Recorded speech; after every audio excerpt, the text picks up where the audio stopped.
ನಮಸ್ತೆ ಎಲ್ಲರಿಗೂ. ನಿನ್ನೆ ನನ್ನೊಂದು ವಿಡಿಯೋ ಅಪ್ಲೋಡ್ ಆಗಿತ್ತು ನನ್ನ ತಂದೆಯವರ ಬಗ್ಗೆ. ಅವರು ತೀರ್ಕೊಂಡ ದಿವಸ.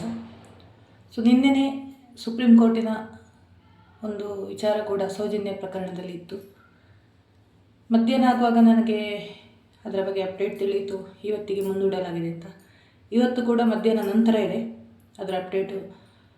ಅದರ ವಿಷಯ ಸಿಕ್ಕಿದ ಮೇಲೆ ನಾನು ಅದರ ಬಗ್ಗೆ ವಿಡಿಯೋ ಮಾಡ್ತೀನಿ. ಅದಕ್ಕಿಂತ ಮುಂಚಿತವಾಗಿ ಒಂದು ವಿಚಾರ, ಈ ಬಗ್ಗೆ ವಿಡಿಯೋ ಮಾಡಿದರೆ ಮೋಸ್ಟ್ಲಿ ನನಗೆ ಕೆಟ್ಟ ಕಮೆಂಟ್ಗಳು ಖಂಡಿತ ಬರುತ್ತೆ. ಈ ವಿಚಾರದ ಬಗ್ಗೆ ನಾನು ಮಾತಾಡಬಾರ್ದು ಅಂತಿದ್ದೆ. ನನ್ನ ಅಡ್ವೊಕೇಟ್ ಸಜೆಷನ್ ಇತ್ತು, ನನ್ನ ಫ್ಯಾಮಿಲಿ ಸಜೆಷನ್ ಇತ್ತು. ಬಟ್ 2 ಡೇಸ್ 2-3 ದಿವಸದ ಹಿಂದೆ ನಾನು ಫೇಸ್ಬುಕ್ಕಲ್ಲಿ ಇಲ್ಲ. ನಾನು ಹೇಳಿದೆ ಯಾವ ಕಾರಣಕ್ಕಾಗಿ ನಾನಿಲ್ಲ ಅಂತ. ನನ್ನ ಫ್ಯಾಮಿಲಿಗೋಸ್ಕರ ಅಕೌಂಟ್ ಹಾಗೆ ಇದೆ, ಬರ್ತೀನಿ ವಾಪಸ್ಸು. ಸ್ವಲ್ಪ ಕಾನೂನಿನ ವಿಚಾರದಲ್ಲಿ, ಯಾಕಂದರೆ ನಾನು ನನ್ನ ಮೇಲೆ ಆಗಿರುವ ಬಿಲ್ ಅವರು ಹಾಕಿರುವ ಕೇಸುಗಳು ಅನಗತ್ಯ ಕೇಸುಗಳು ಅಂತ ಹೇಳ್ತೀನಿ. ಅದರ ಒಂದು ವಿಚಾರವಾಗಿ ಅದು ಕೋರ್ಟ್ನಲ್ಲಿರೋದ್ರಿಂದ ನನಗೆ ನನ್ನ ಅಡ್ವೊಕೇಟ್ ಸಜೆಷನ್ ಪ್ರಕಾರ ಮತ್ತು ನನ್ನ ಫ್ಯಾಮಿಲಿ ಸಜೆಷನ್ ಮೇಲೆ ಸ್ವಲ್ಪ ನಾನು ಸಮಾಧಾನದಲ್ಲಿ ಇರಲೇಬೇಕಾಗಿದೆ. ನಾನು ದ್ವೇಷದಿಂದಲೇ ಮತ್ತೆ ಸ್ಟಾರ್ಟ್ ಮಾಡಿದೆ. ರಿಕ್ವೆಸ್ಟ್ ಮಾಡಿದರು. ಆ ನಡುವೆ ನನ್ನ ಮೊಬೈಲ್ ಒಂದು ಸ್ವಲ್ಪ ಡ್ಯಾಮೇಜ್ ಆಗಿ ಡಿಸ್ಪ್ಲೇ ಒಂದು ಚೇಂಜ್ ಮಾಡಬೇಕಾದ ಅಗತ್ಯ ಬಂತು. ನನ್ನ ಅಡ್ವೊಕೇಟ್ ಹೇಳಿದರು ಒಳ್ಳೆಯದಾಯಿತು, ಸುಮ್ಮನೆ ಇರು ಅಂತ, ದೇವರೇ ಕೊಟ್ಟ ಶಿಕ್ಷೆ ಅಂತ. ಮತ್ತೇನೋ ಒಂದು ವಾರ ನನಗೆ ಮೊಬೈಲ್ ಬೇಡ ಅಂತಲೇ, ನನಗೆ ಆ್ಯಕ್ಚುಲಿ ಮೊಬೈಲ್ದು ಸಹವಾಸ ಬೇಡ ಅಂತಲೇ ಅನಿಸಿತ್ತು, ಸೋಷಿಯಲ್ ಮೀಡಿಯಾದ ಸಹವಾಸ. ಯಾಕಂದರೆ ಯಾವುದಾದ್ರೂ ಒಂದು ಪೋಸ್ಟ್ ನೋಡಿದರೆ ಅದಕ್ಕೊಂದು ಕಮೆಂಟ್ ಹಾಕ್ತೀವಿ, ಅಲ್ಲಂದರೆ ಅದನ್ನು ರೀಪೋಸ್ಟ್ ಮಾಡ್ತೀವಿ, ಏನಾದರೂ ಮಾಡ್ತೀವಿ, ಮತ್ತೆ ಇಶ್ಯೂ ದೊಡ್ಡದಾಗುತ್ತೆ. ಸೈಲೆಂಟಾಗಿರೋಣ ಅಂತ ಆದಷ್ಟು ಟ್ರೈ ಮಾಡ್ತಾಯಿದ್ದೀನಿ. ಸೈಲೆನ್ಸ್ ನನಗೆ ಹೇಳಿದ್ದಲ್ಲ. ಮತ್ತು ಒಂದು 2-3 ದಿವಸದಿಂದ ಒಂದು ಯೋಗ ಕ್ಲಾಸ್ಗೂ ಸೇರಿದ್ದೀನಿ. ಆದಷ್ಟು ನನ್ನ ಕೋಪ ಕಂಟ್ರೋಲ್ ಮಾಡಬೇಕು ಅಂತ ಡಿಸೈಡ್ ಮಾಡಿದ್ದೀನಿ. ಕೆಲವೊಂದು ಬದಲಾವಣೆಗಳು ನನ್ನಿಂದಲೇ ಆಗಲಿ ಅಂತ, ನನ್ನ ಫ್ಯಾಮಿಲಿಗೋಸ್ಕರ, ಬೇರೆ ಯಾರಿಗೋಸ್ಕರ ಅಲ್ಲ. ಮತ್ತು ನನ್ನನ್ನು ತುಂಬ ಸಪೋರ್ಟ್ ಮಾಡ್ತಿರೋ ನನ್ನ ಹಿತೈಷಿಗಳಿಗೋಸ್ಕರ. ಈ ಒಂದು ವಿಚಾರ ನಾನು ಹೇಳಲಿಕ್ಕೆ ಬರ್ತಾ ಇರೋದು. 2 ದಿವಸದಿಂದ ಒಬ್ಬರ ಸ್ಟ್ಯಾಟಸಲ್ಲಿ ಒಂದು ಪೋಸ್ಟ್ ನೋಡಿದೆ. ನಮ್ಮ ಸೌಜನ್ಯ ಹೋರಾಟಗಾರರೇ, ಅವರಲ್ಲಿ ಈ ಹಿಂದೆ ನಾನು ಸತ್ಯಜಿತ್ ಸುರತ್ಕಲ್ ಅವರ ನಂಬರ್ ಕೇಳಿದ್ದೆ, ಇಲ್ಲ ಅಂದರು, ಸುಳ್ಳು ಹೇಳಿರೋದು. ಈ ಒಂದು ಪ್ರಸನ್ನಕ್ಕನಿಗೆ ಮೆಸೇಜ್ ಮಾಡಿ ಕೇಳಿದೆ, ಪ್ರಸನ್ನಕ್ಕನ ನನಗೆ ಕಳಿಸಿರಲಿಲ್ಲ. ಅಂದರೆ ಬಿಲ್ ಅವರ ವಿರುದ್ಧ ನನಗೆ ತುಂಬ ತೊಂದರೆ ಆದಾಗ, ಯಾಕಂದರೆ ಹಿರಿಯ ನಾಯಕರವರು, ಅವರಲ್ಲಿ ಹೇಳಿದರೆ ಅರ್ಥ ಆಗ್ಬೋದು, ಪ್ರತಿಭಾ ಕುಳಾಯಿಗೆ ಅರ್ಥವಾಗದ ವಿಚಾರ ಸತ್ಯಜಿತ್ ಸುರತ್ಕಲ್ ಅವರಿಗೆ ಅರ್ಥವಾಗ್ಬೋದು ಅಂತ. ಮತ್ತು ನನಗೆ ಪೊಲೀಸ್ನವರು ಹೇಳಿದ ಪ್ರಕಾರ ಈ ಬಿಲ್ ಅವರ ಸಮುದಾಯದಲ್ಲಿ ಹಿರಿಯರು ಯಾರು ಈ ವಿಷಯಕ್ಕೆ ಬಂದಿಲ್ಲ, ಈ ಚಳ್ಳೆ ಪಿಳ್ಳೆಗಳು ಅಂತ ಹೇಳ್ತೀವಲ್ಲ, ಅವರಷ್ಟೇ ನಿಮ್ಮ ಬಗ್ಗೆ ಕೇಸ್ ಕೊಟ್ಟಿರೋದು, ಯಾರ ಕಡೆಯಿಂದಲೋ ಕೊಡಿಸಿರೋದು ಅಂದರು. ಅದು ನಂಗೆ ಗೊತ್ತಾಗಿದೆ ಯಾರು ಕೊಟ್ಟಿರೋದು. ಆದರೆ ಹಿಂದೆ ವರ್ಕ್ ಮಾಡಿದವರು ಪ್ರತಿಭಾ ಕುಳಾಯಿ, ಪದ್ಮನಾಭ ಪೂಜಾರಿ, ಮತ್ತು ಉದಯ್ ಪೂಜಾರಿ, ಮತ್ತು ಅವನು ನರಿಕೃಷ್ಣ ಬಂಟ್ವಾಳ. ಅವನು ಹರಿಕೃಷ್ಣ ಬಂಟ್ವಾಳ ಅಲ್ಲ, ನರಿಕೃಷ್ಣ ಅವನು. ಇವನು ನನ್ನ ದೊಡ್ಡ ಶತ್ರು. 3 ವರ್ಷದ ಹಿಂದೆ ಸೌಜನ್ಯ ಟ್ಯಾಬ್ನ ನಿಲ್ಲಿಸಿದವನು ಇವನೇ. ಸೌಜನ್ಯ ಹೋರಾಟಗಾರ ಗಮನಕ್ಕೆ ಅದು ಇರಲಿ. ಈಗ ಅವರ ಜೊತೆ ಕೈ ಜೋಡಿಸಿ ಈ ಸೌಜನ್ಯ ಹೋರಾಟಗಾರರು ನನ್ನ ಅಗೇನ್ಸ್ಟು ನಿಂತಿದ್ರು. ಈ ಸತ್ಯಜಿತ್ ಸುರತ್ಕಲ್ ಅವರೊಂದು ಹೇಳಿಕೆ ನೋಡಿದೆ. ಸೋಷಿಯಲ್ ಮೀಡಿಯಾದಲ್ಲಿ ಬಿಲ್ ಅವರನ್ನು ಟಾರ್ಗೆಟ್ ಮಾಡಲಾಗ್ತಿದೆ ಬಂಟ್ವಾಳದ ಕೇಸಲ್ಲಿ. ಲಾವಣ್ಯ ಕೊಲೆ ಪ್ರಕರಣ ನಾನು ಮಾತಾಡಿದ್ದೆ, ನನ್ನ ಅಭಿಪ್ರಾಯಗಳನ್ನು ತಿಳಿಸಿದ್ದೆ. ಅದರ ಜೊತೆಯಲ್ಲಿ ಪುರುಷರ ಕಟ್ಟೆ ಎಂಬ ಆ ವಿಷಯದ ಬಗ್ಗೆ ನಾನು ಜಾಸ್ತಿ ನೋಡಿಲ್ಲ, ಲಾವಣ್ಯ ವಿಚಾರಕ್ಕೂ ಜಾಸ್ತಿ ಹೋಗಿಲ್ಲ. ಆ ಒಂದು ವಿಡಿಯೋವನ್ನು ನಾನು ಮಾಡಿದ್ದೆ. ಅದೇ ಏರಿಯಾದಲ್ಲಿ, ಅದೇ ಬಂಟ್ವಾಳ ಏರಿಯಾದಲ್ಲಿ 1 ತಿಂಗಳ ಹಿಂದೆ ಜೂನ್ 11ಕ್ಕೆ, 11ರ ಮೊದಲು ನನ್ನ ಮೇಲೆ ಒಂದು ಪ್ರತಿಭಟನೆ ಸ್ಟಾರ್ಟ್ ಆಗುತ್ತೆ. ಅನಿತಾನನ್ನು ಬಂಧಿಸಬೇಕು ಅಂತ ಹೇಳಿ, ಬಿಲ್ ಅವರ ವಿರುದ್ಧ ಮಾತಾಡಿದಾಳೆ, ಅವಮಾನ ಮಾಡಿದಾಳೆ ಅಂತ ಪ್ರತಿಭಟನೆ ಸ್ಟಾರ್ಟ್ ಆಗುತ್ತೆ. ಈಗ ಅದೇ ಏರಿಯಾದಲ್ಲಿ ಲಾವಣ್ಯ ಕೊಲೆ ಪ್ರಕರಣ ಇದಕ್ಕೂ ಸಂಬಂಧ ಇಲ್ಲ, ಮತ್ತೆ ಪ್ರಾಬ್ಲಮ್ ಸ್ಟಾರ್ಟ್ ಆಗಿದೆ.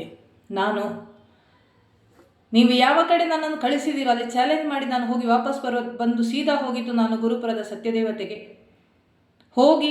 ರಾತ್ರಿ ಆಗಿತ್ತು, ಕೈ ಮುಗ್ದು ಅಲ್ಲಿದ್ದು ನೆಕ್ಸ್ಟ್ ಡೇ ಒಂದು ಚೆಂಡು ಮಲ್ಲಿಗೆ ತಗೊಂಡೋಗಿದ್ದೆ, ಅಮ್ಮನ ಪಾದಕ್ಕಿಟ್ಟೆ. ನೆಕ್ಸ್ಟ್ ನವರಾತ್ರಿ ಮುಂದೆ ನೀನು ನನಗೆ ತೋರಿಸಬೇಕು ನನ್ನ ಹಿಂದೆ ಆಟ ಆಡಿದವರು ಯಾರು ಅಂತ ಹೇಳಿ ಅಲ್ಲಿಂದ ಬಂದು ಸೀದಾ ಅಲ್ಲಿ ಮೂಡುಬಿದಿರೆಯಲ್ಲಿ ಅವತ್ತು ನಾನೊಂದು ಕೇಸ್ ರಿಕಾಲ್ ಮಾಡಲಿಕ್ಕಿತ್ತು. ನೆಕ್ಸ್ಟ್ ಡೇ ಉಡುಪಿಗೆ ಹೋಗಿದ್ದೆ.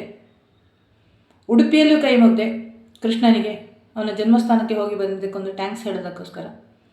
ನೆಕ್ಸ್ಟ್ ಹಲವಾರು ಕ್ಷೇತ್ರಗಳಿಗೆ, ಕೊರಗಜ್ಜಿನಲ್ಲಿ ಹೋದೆ, ಕೈ ಮುಗ್ದಿದ್ದೀನಿ. ಅದೇ ದಸರಾದಲ್ಲಿ, ನೆಕ್ಸ್ಟ್ ಕುದ್ರೋಳಿ ದಸರಾದಲ್ಲಿ ದೇವಿ ಗದ್ದುಗೆಯಿಂದ ಅವರು ದೇವಿ ಗದ್ದುಗೆಯಿಂದ ಇಳಿದು ಆ ಒಂದು ವಿಸರ್ಜನೆ ಆಗುವಷ್ಟು ಟೈಮ್ನೊಳಗೆ ನನಗೆ ನೀನು ತೋರಿಸಬೇಕು. ದಕ್ಷಿಣ ಕನ್ನಡದಲ್ಲಿ ತುಳುನಾಡಿನಲ್ಲಿ ದೇವರುಗಳು ಇದ್ದದ್ದೇ ಆಗಿದ್ದರೆ, ಯಾಕಂದರೆ ನಾನು ದೇವಿಯನ್ನು ತುಂಬ ನಂಬ್ತೀನಿ. ನನ್ನ ಹಿಂದಿನ ಎಷ್ಟೋ ಕಷ್ಟದ ಸನ್ನಿವೇಶದಲ್ಲಿ ನಾನು ಪವಾಡ ಸದೃಶವಾಗಿ ಪಾರಾಗಿ ಬಂದಿದ್ದು ದೇವಿಯ ಶಕ್ತಿಯಿಂದ. ಅದಕ್ಕೆ ಸಾಕ್ಷಿ ಕೋಟ ಅಮೃತೇಶ್ವರ ದೇವಿಯೇ. ಪ್ರಶಾಂತ್ ಮತ್ತು ದಿನೇಶ್ ಗಾಣಿಗ ನನ್ನ ಎದುರು ಸುಳ್ಳು ಕಂಪ್ಲೇಂಟ್ ಕೊಡಲು ಬಂದಾಗ ಹಲವಾರು ವಿಡಿಯೋದಲ್ಲಿ ಹೇಳಿದ್ದೀನಿ ಈ ವಿಚಾರ. SI ತಗೊಂಡಿಲ್ಲ. 14 ದಿವಸದೊಳಗೆ ಶಿಕ್ಷೆ, ದಿನೇಶ್ ಗಾಣಿಗನಿಗೆ ರಿಟರ್ನ್ ಶಿಕ್ಷೆ ಕೊಟ್ಟವಳು ಇದೇ ತಾಯಿ ದೇವಿ. ಆ ದೇವಿಯ ಹಿಂದೆ, ಆ ದೇವಿ ನನ್ನ ಹಿಂದೆ ಇರುವಾಗ ನಾನು ಯಾರಿಗೂ ಭಯಪಟ್ಟಿಲ್ಲ. ಧೈರ್ಯದಿಂದಲೇ ಹೊರಗೆ ಬಂದೆ. ನಾನು ಫಸ್ಟ್ ಕೈ ಮುಗಿದಿದೆ ಗುರುಪುರದ ಸತ್ಯದೇವತೆ ನ್ಯಾಯದೇವತೆಗೆ. ನನಗೆ ನ್ಯಾಯ ತೆಗೆಸಿಕೊಡ್ಬೇಕು ಅಂತ ಹೇಳಿದ್ದೆ.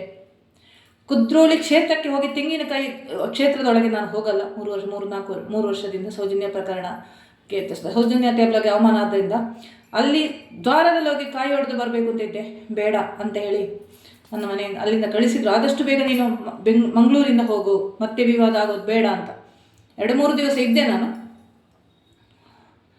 ವಾಪಸ್ ಬೆಂಗಳೂರಿಗೆ ಬರುವಾಗಲೂ ನನಗೆ ಆಕ್ರೋಶ ಇತ್ತು. SI ಅವರಲ್ಲಿ ಹೇಳಿದ್ದೀನಿ, ನಾನು ಈ ದ್ವೇಷ ನನಗೆ ಮುಗಿಯಲ್ಲ, ಮತ್ತೆ ಬರ್ತೀನಿ ನಾನು. ಬಟ್ ಏನೋ ಕೂಲಾಗಲಿಕ್ಕೆ ಟ್ರೈ ಮಾಡ್ತಾಯಿದ್ದೀನಿ. ಆದರೆ ಆ ಮನಸ್ಸಿನ ದ್ವೇಷ ಇದೆಯಲ್ಲ, ಅದು ಹೋಗೋದೇ ಇಲ್ಲ ನನಗೆ. ಇವಾಗ ಬಂಟ್ವಾಳದಲ್ಲಿ ಬಿಲ್ಲವ ಸಮುದಾಯದ ಹಿರಿಯ ನಾಯಕರಿಗೆ ತುಂಬ ಬೇಜಾರಾಗಿದೆ ಅಂತೆ. ಸೋಷಿಯಲ್ ಮೀಡಿಯಾದಲ್ಲಿ ಬಿಲ್ಲವರನ್ನು ಟಾರ್ಗೆಟ್ ಮಾಡ್ತಾ ಇದ್ದಾರಂತೆ. ಹಿರಿಯ ನಾಯಕರಾದ ಸತ್ಯಜಿತ್ ಸುರತ್ಕಲ್ ಅವರೇ, ನಿಮಗೆ ಕೇಳ್ತಾ ಇದ್ದೀನಿ, ಇದೇ ನನಗೆ 1 ತಿಂಗಳ ಮೊದಲು ನಿಮ್ಮ ಬಿರುವೇರ್ ಕುಡ್ಲ ಪೇಜ್, ಹಲವಾರು ಪೇಜ್ಗಳಲ್ಲಿ ಟ್ರೋಲ್ ಮಾಡಿ, ಫೇಸ್ಬುಕ್ಕಲ್ಲಿ ಪೋಸ್ಟ್ ಹಾಕಿ, ಇದು ಮಾಡಿ ಅವಮಾನ ಮಾಡುವಾಗ ನೀವು ಜಾತಿ ಕಡೆ, ನಂಗೆ ಗೊತ್ತಿಲ್ಲ ನಿಮಗೆ ಎಷ್ಟು ಇದರ ಬಗ್ಗೆ ಅರಿವಿದೆ ಅಂತ, ಆವಾಗ ನನಗೆ ಅವಮಾನ ಆಗಿಲ್ವಾ? ಸತ್ಯಜಿತ್ ಸುರತ್ಕಲ್ ಅವರೇ, ಪ್ರತಿಭಾ ಕುಳಾಯಿ ಅವರೇ, ಪದ್ಮನಾಭ ಪೂಜಾರಿ ಅವರೇ, ಬಿಲ್ಲವರೇ,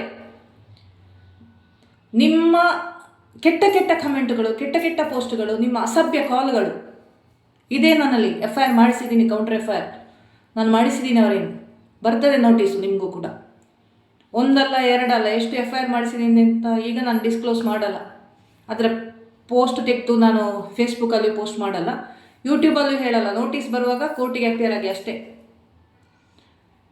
ಸೊ ಇದೇ ಸತ್ಯಜಿತ್ ಸುರತ್ಕಲ್ ಅವರಿಗೆ ನಾನು ಕೇಳ್ತಾ ಇರೋದು, ಒಂದು ಮಹಿಳೆಯನ್ನು ಸೋಷಿಯಲ್ ಮೀಡಿಯಾದಲ್ಲಿ ಅವಮಾನ ಮಾಡುವಾಗ ಇದೇ ಸಮಾಜ ನೀವು ಬುದ್ಧಿ ಹೇಳಬೇಕಿತ್ತು ಹಿರಿಯರಾಗಿ.